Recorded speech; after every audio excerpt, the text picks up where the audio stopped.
Standing up on a surfboard and whitewash close to the shore and for the first time might not sound like a life-changing moment for a man who's known as the voice of action sports.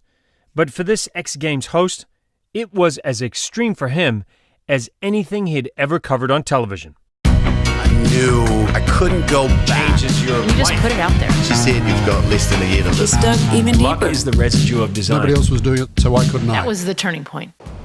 Welcome to the BUCKiT podcast with Phil Keoghan. Every week I talk to mavericks, disruptors, and innovators. People who ditch the excuses, swerve off the predictable road, and epitomize what it means to tick it before you kick it.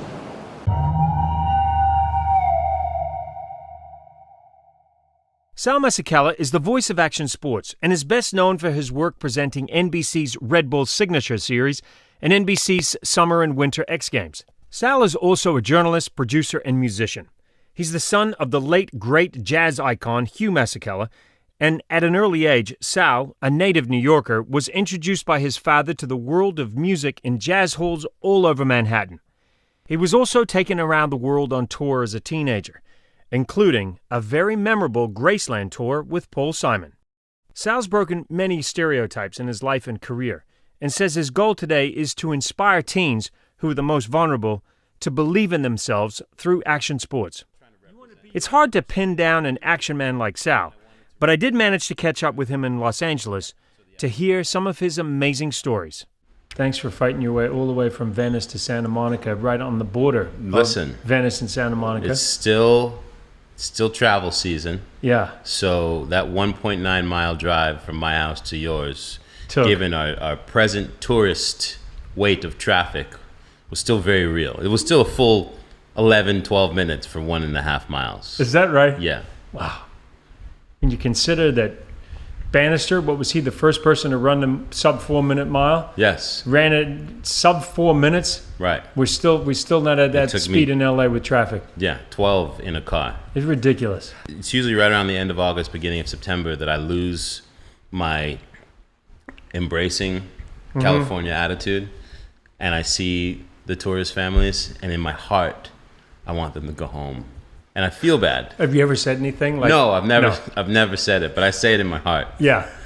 Every day. And I feel bad because I know why they're here. This place is amazing. Well, I know why too, but you're absolutely right. And I know you're a man from extreme sports and love extreme sports, but you want to talk about an extreme activity. These birds, these scooters, these electric scooters that are making their way around on the beaches, it is out of control. The birds and the lime have literally changed the entire scope of Los Angeles. And I don't know if we're just old and bitter or they just suck. I think it's a little hybrid. Of both. Of you kids. But then I see grown...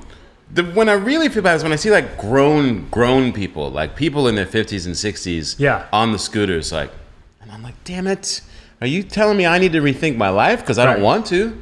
We do sound like the guys that we didn't like when we were... We're the old guys on the Muppets. When we were like the young guys in the 80s trying new adventure sports, this is how people were talking about us.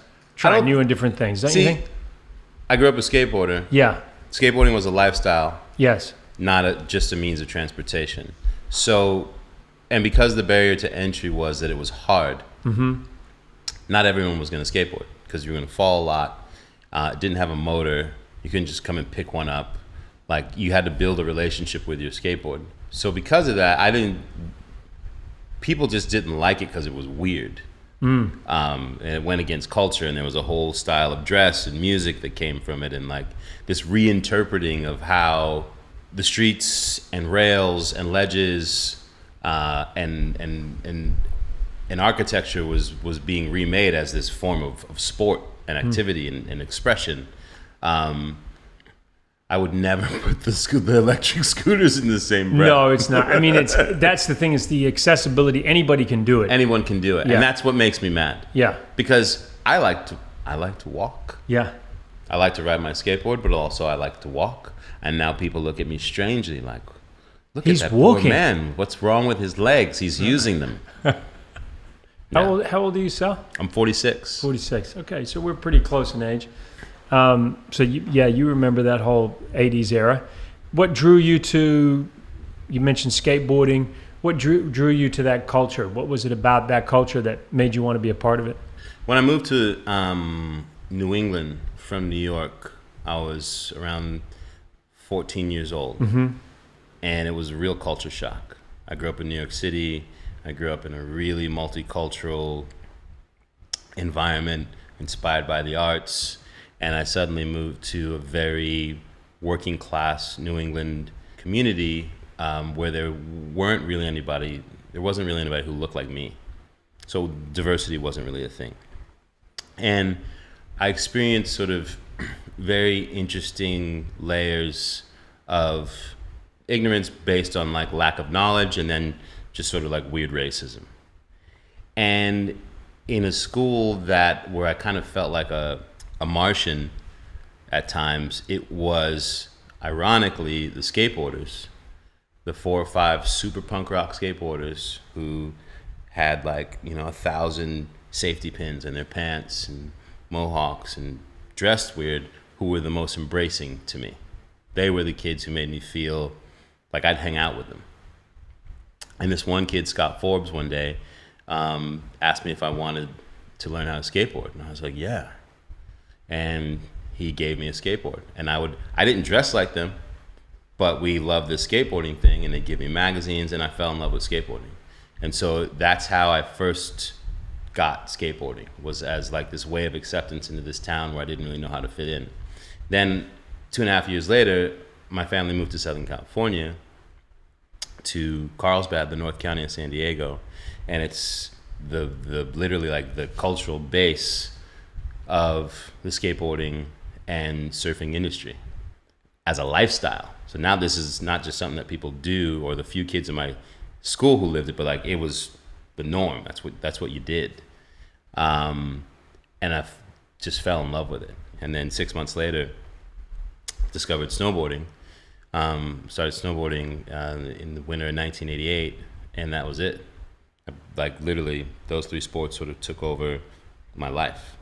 Tell me what it was like for you the first time you rode a wave, because that must have happened, when you would have been around 16 or somewhere around there? 16 and a half.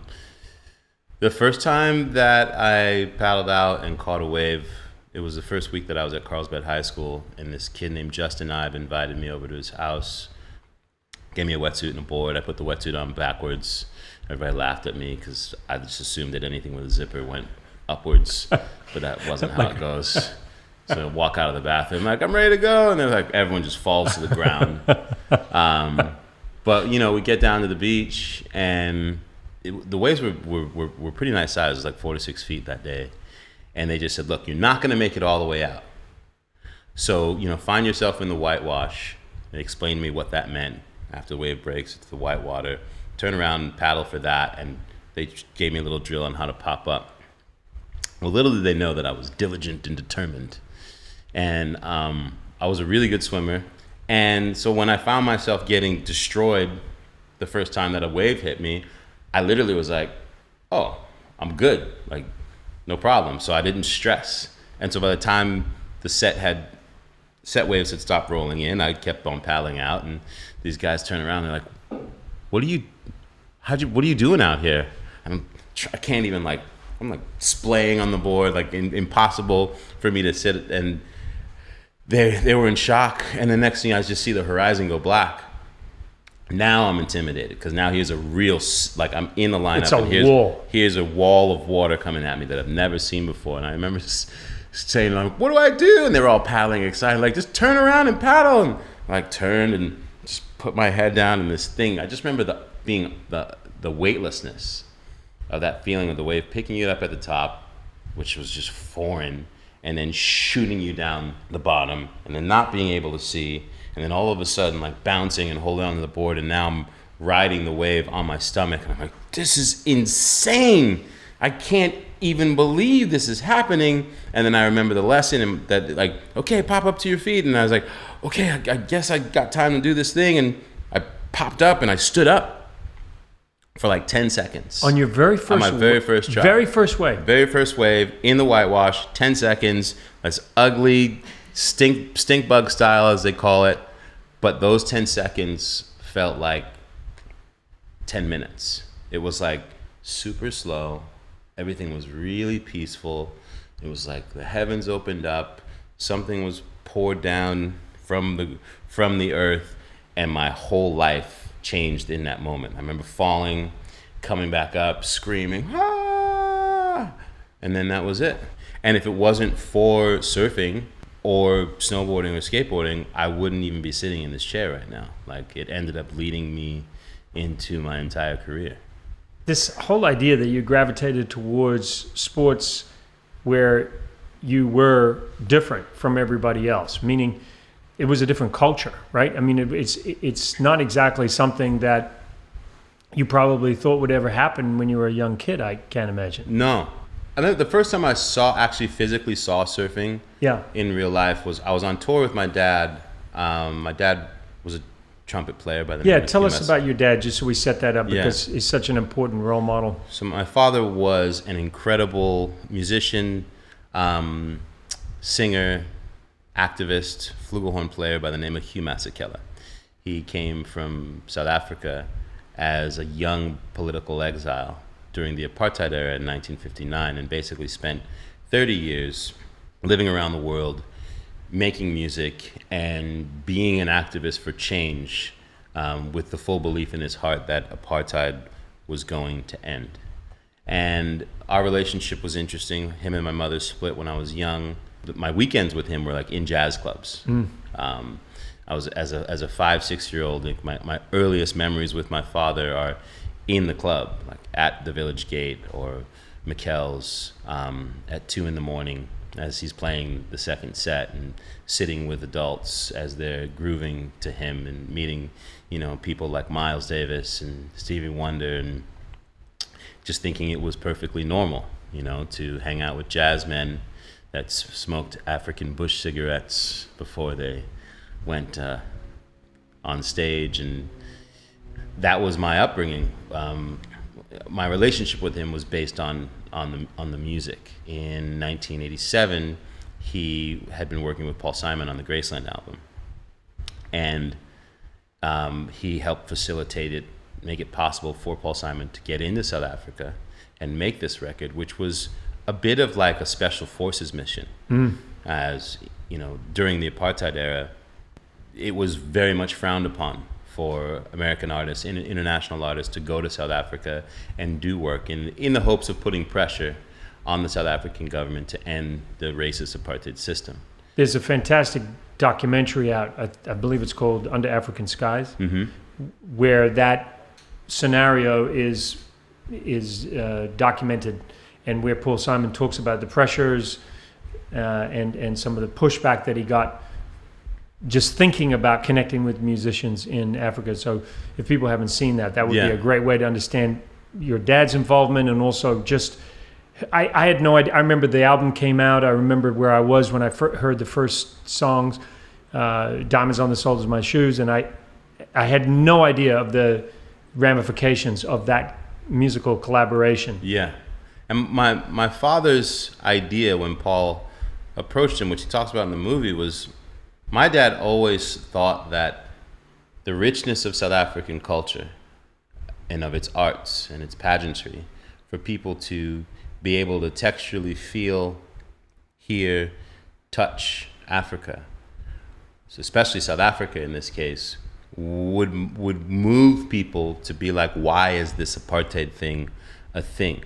Right. So the idea of like not exposing the culture and South Africa just being this isolated place, my father always thought that was, my dad was an activist, but he never was political. So just if it was a position where he disagreed on with the ANC, the African National Congress, and so he found himself in a very interesting place when he basically endorsed Paul, helped him to get there, and then backed him up on tour alongside Miriam Makeba and Ladysmith Black Mambazo.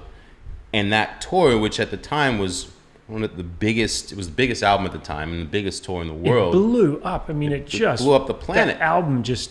Moscow sold out in massive stadiums all over, and people suddenly were feeling and being touched by South African Energy, roots, and rhythm. It And put South Africa on the map for a lot of people who did not understand that something that we associate with the, with the civil rights movement in America was happening in real time in South real Africa. time. And being talked about on stage, in between songs, in the context of these songs that you're hearing, whether they be protest songs or songs about mourning or just songs about the beauty of South Africa, weaving this story and this tapestry for people to see and feel. It was powerful. It gave a voice. It was as if you could hear people calling out. And I know that Paul Simon got a lot of criticism for almost stealing that culture, almost like, taking it and then making it his own. And I know, if I'm not mistaken, your dad was like, no, he's a vessel to help us have a voice. Yeah, my dad was like, no, we are using him. Yeah. And he is allowing himself to be used. A vessel, right? As a vessel. Yeah. And, I went to see my dad perform this and was excited to see him. I hadn't seen him in a while. I was at Madison Square Garden. We came down from New England to see my dad. And a couple of days, they were playing back-to-back shows. We had an incredible time. And at a certain point, Paul Simon says to my mom, I think it'd be really good if we took Selema, that's my full name, on the road with us on tour. Well, and you would have been, what, about 15? 15 and a half. He's like, I'm going to take my son Harper, and I will personally take responsibility for your son to make sure that nothing happens to him. This is going to be one of the most eye-opening and best experiences for him in his life, and him and his father will get to catch up. Now, if my dad had asked, my mother would have been like, absolutely not. Right. But because Paul Simon asked, right, I just remember her face being frozen, like, oh, well. And my dad sitting there in disbelief, because I remember when Paul asked my dad if he said, because he had talked to me about it first, and I was like, yeah, in a heartbeat. And he's like, well, I'm going to talk to your dad. And my dad laughed at Paul, said, there's no way. His mother will never go for it, man. You think I'm difficult, man. She's mean. And Paul with his little wonderful way did the impossible, to the point where my mother convinced my stepfather, sold him, and I found myself a 15-and-a-half-year-old roadie on the biggest music tour in the world, and excused from school for 3 months with given homework to complete on the road. Did it connect you with Africa in a way that it maybe hadn't, where you hadn't maybe felt as African? Did it open up that side of your? It was definitely the beginning to me getting in touch with my South Africanness. The care that the fellas in Ladysmith Black Mambazo and Miriam Makeba took with me to explain to me more about my father's homeland, more about why my father was the way he was, what he was going through.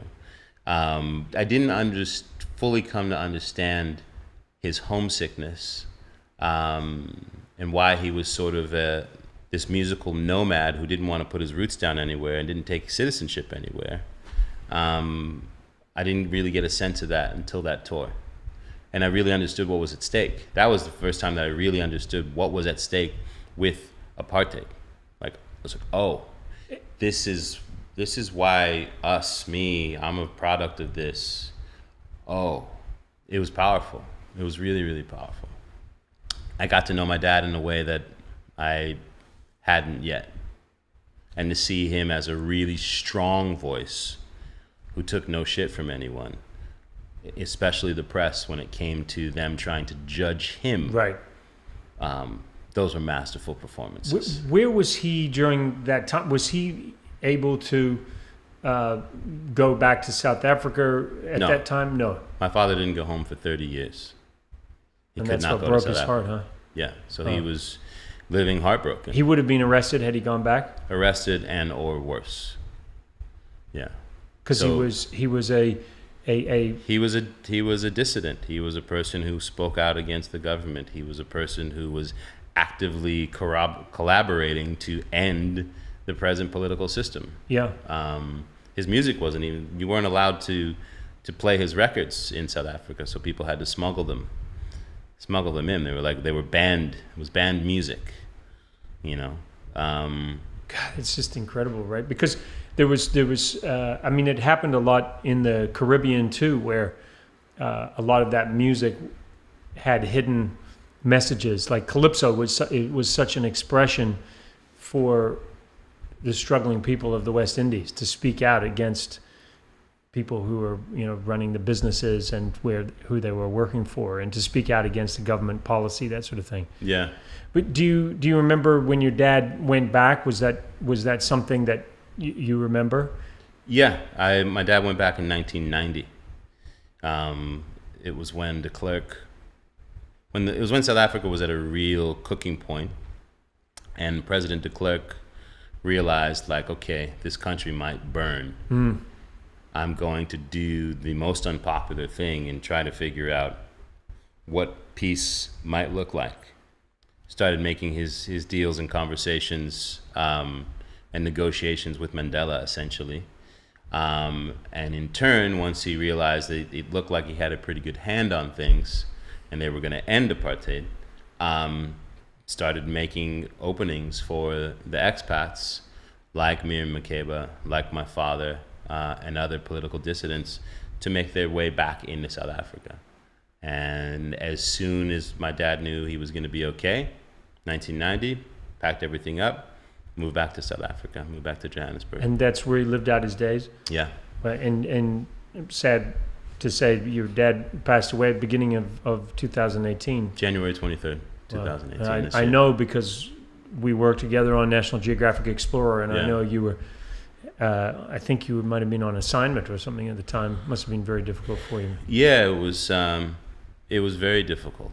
It was tough. It is tough. Yeah. It will continue to be tough, but it's a process. His music, it lives on. It lives on. And when you think of your dad, Sal, what are the biggest life lessons you think he left with you? What are the things that you respect him for the most? I respect my dad for his incredible lack of cultural chauvinism. My father, as much as he was fighting for South Africa and for apartheid to end, he was passionately curious about everyone else and their cultures and their immense contributions to the world. Sal, you said something to me that was really interesting. We had a drink in New York, and we were talking about racism and the definition of racism. And at some point in the conversation, I think I mentioned to you that I was one of the only white kids in my class growing up when I grew up in Antigua. And at certain points in my life, I lived there for about 8 years, I experienced what I called racism, right? Right. Where someone didn't know me and who just judged me for the color of my skin and, you know, called me honky or whatever. And you corrected me and you said, well, that's not racism, that's someone being prejudiced. And I was just wondering if you could touch on what you meant by that, because racism is something that's thrown out a lot.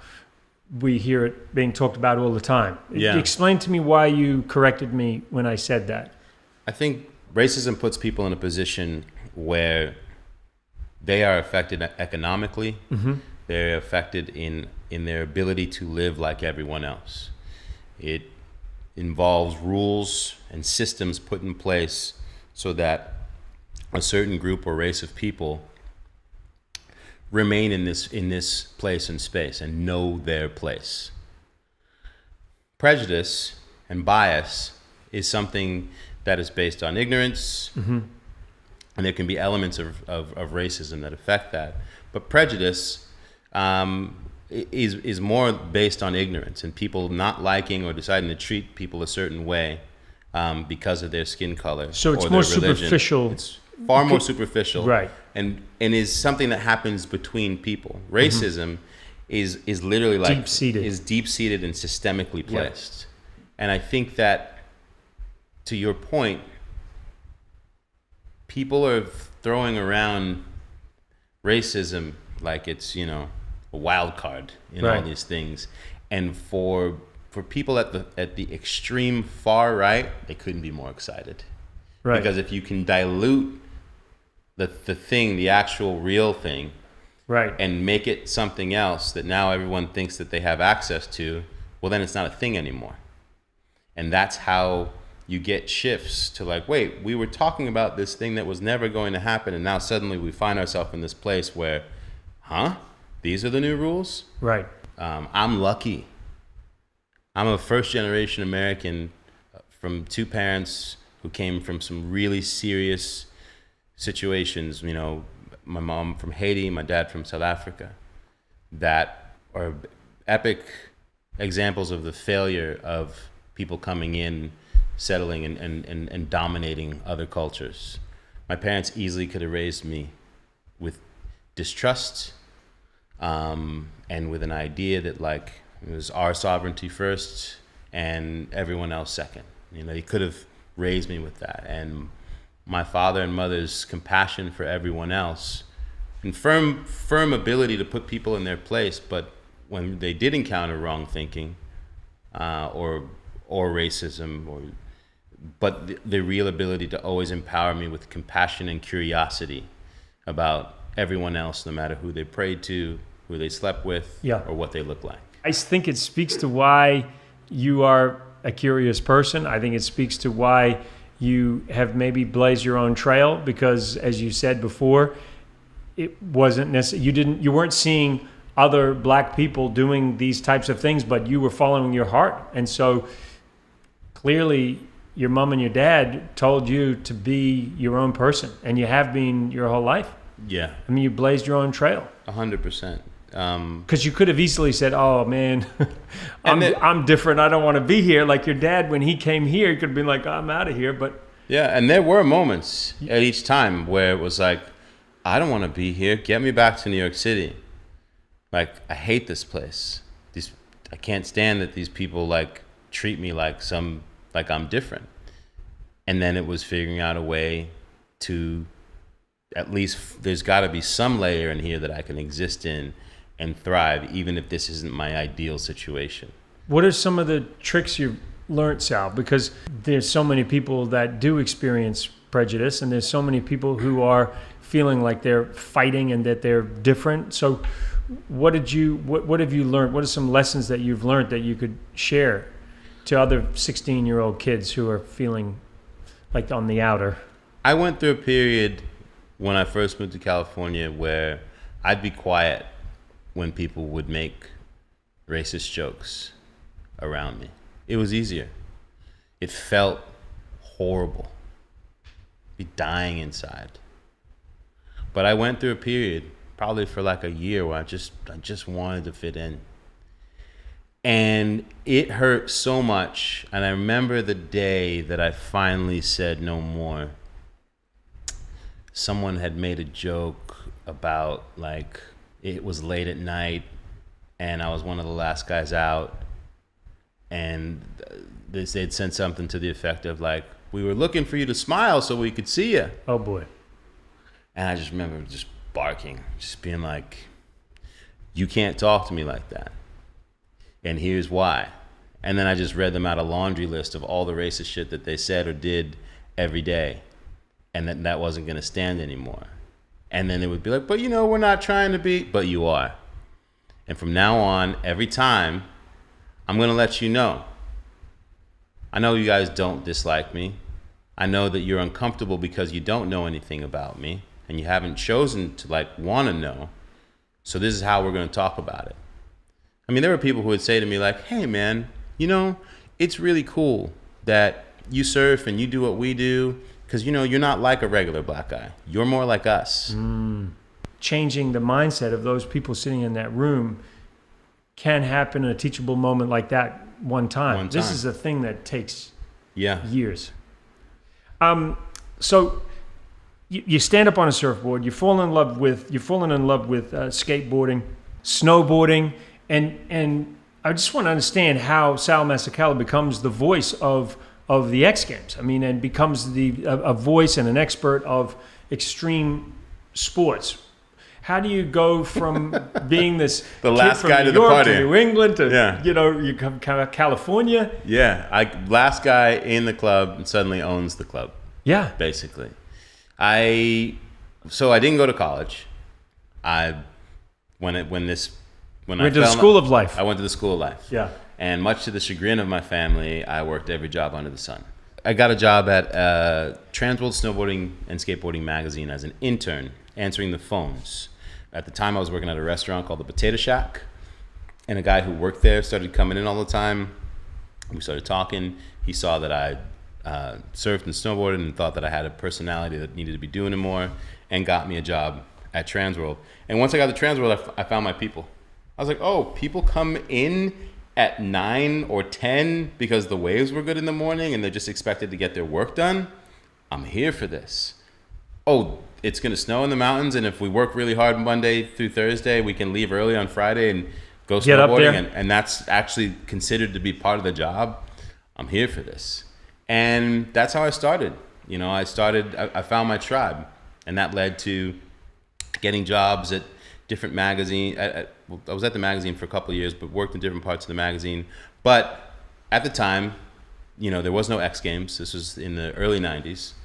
And any events that were happening within these sports, the endemic sports, everyone sort of took a job to put on an event. You didn't hire a production company. You and your friends became the production company, all the way down to who's going to get the mic and announce. But it led to, you know, being that guy on the mic. And then when Madison Avenue saw, like, there's money over here with these kids doing these weird sports, and suddenly Extreme Burgers and this and that. And can you believe how Games, it blew up?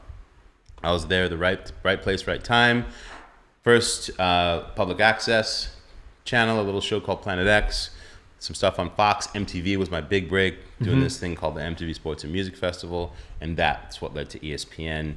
And ESPN hired me basically as a sideline reporter, and they'd never had someone like myself who actually knew the athletes, knew the sports, knew the culture, interviewing these guys. Suddenly these guys started like revealing who they were as people. ESPN said, okay, we're gonna take you and try and teach you how to be a professional, which for them was like trying to ride like the craziest bull in the rodeo, because I wasn't trying to fit in.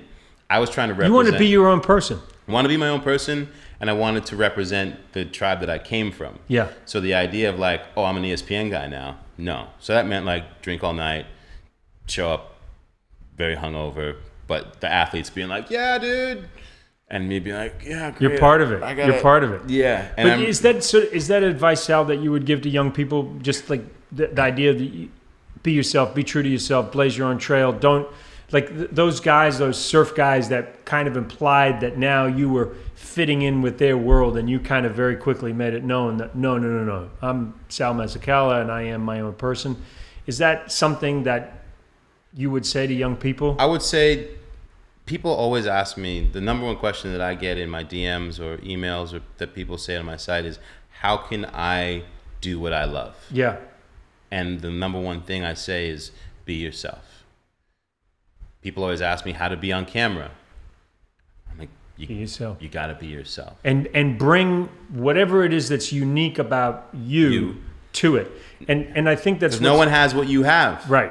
That's what you have to sell. That's it.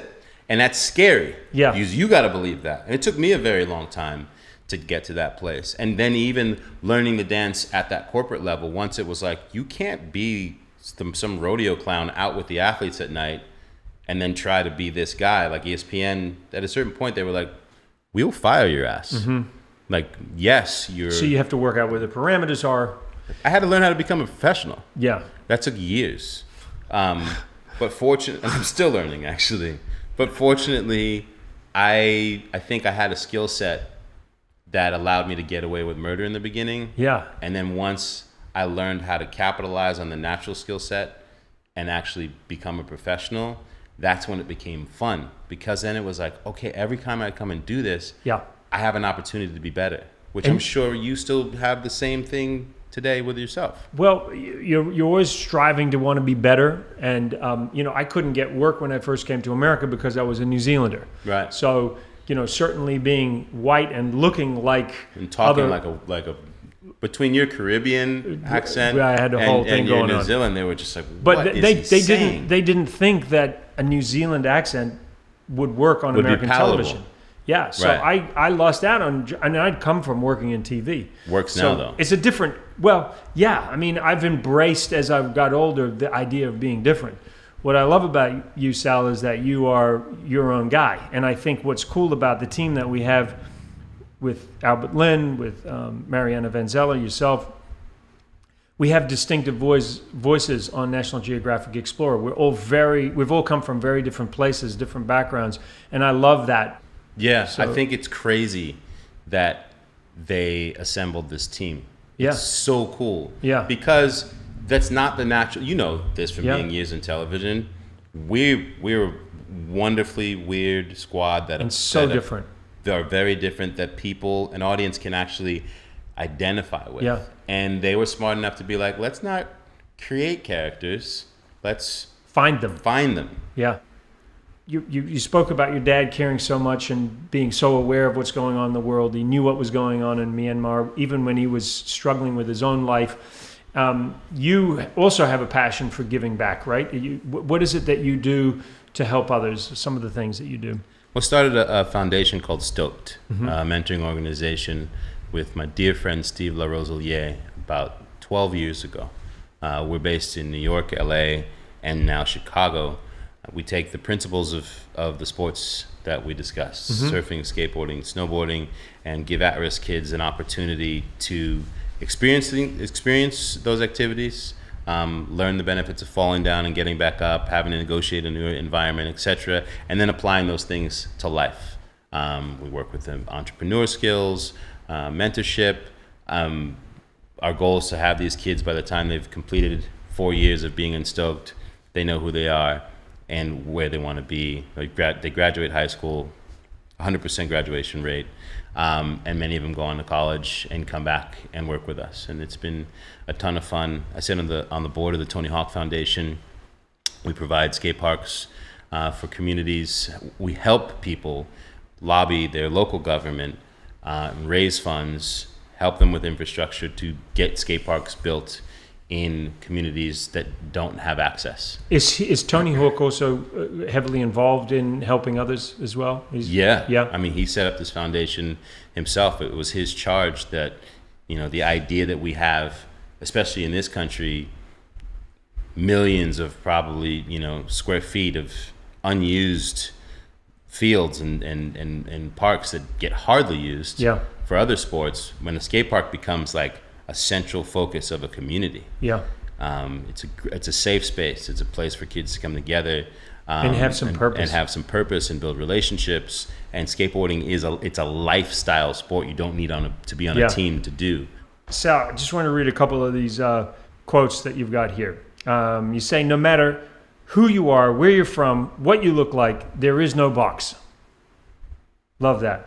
You say, every day when you turn on the phone, TV, people are trying to huddle you. What does that mean? They're trying to huddle you into a group that you feel like, well, I have to go and listen to that group. That's how you identify. They're trying to huddle you in a space that's the only place that you can identify. That's the box they're trying to put you in. Yeah. Okay, so what do you say to people to avoid getting put in that box?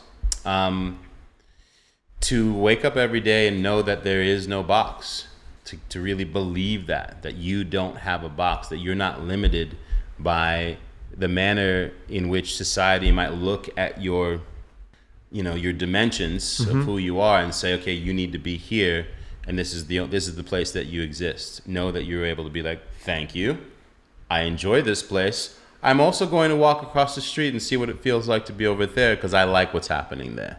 This coming from a man who has continually blazed his own trail through his whole life, like your dad. Yeah, just like my dad. And it's flattering and humbling to hear people say that I blazed the trail. Well, you have.